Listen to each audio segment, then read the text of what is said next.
Hi everyone, welcome to Chalchitra Talks. I'm Vaani, and this week I want to recommend to you My Years with Appu by Satyajit Ray.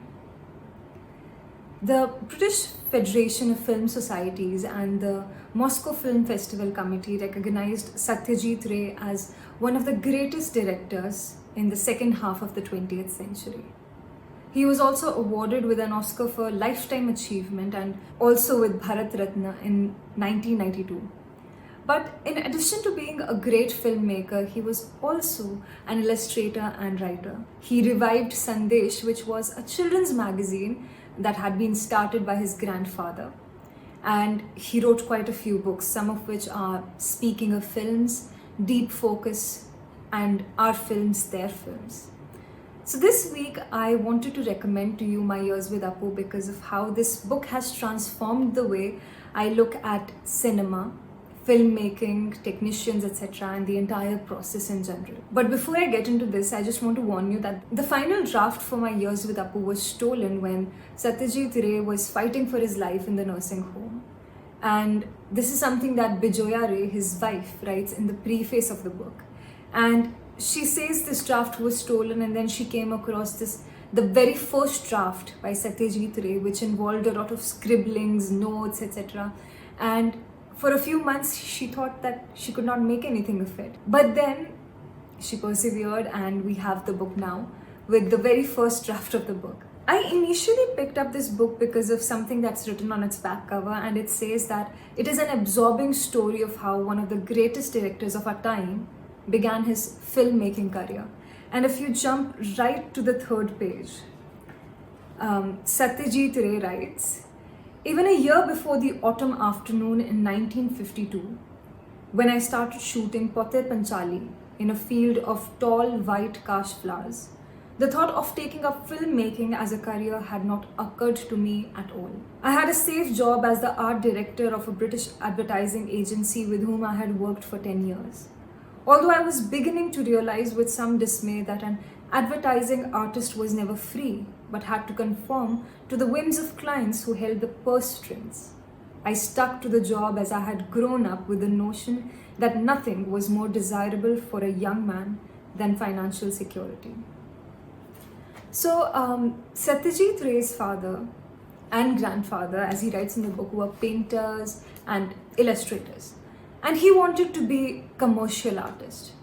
And therefore, he took up a job at the advertising agency, became a very successful illustrator and a writer, etc.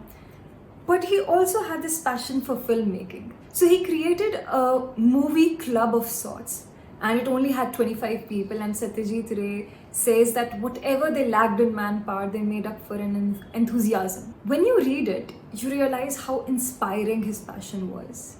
I mean, we have a lot of books and cinema that is dedicated to the brilliance of subjects and protagonists.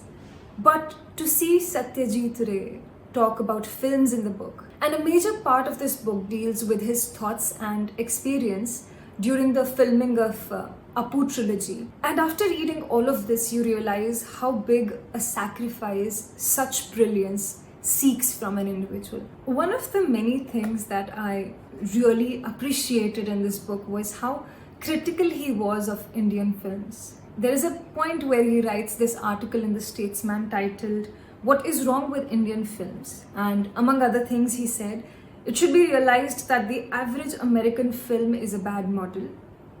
What the Indian cinema needs today is not more gloss, but more imagination, more integrity, and a more intelligent appreciation of the limitations of the medium. After all, we do possess the primary tools of filmmaking. The complaint of the technicians notwithstanding, mechanical devices such as the crane shot and the process shot are useful, but by no means indispensable.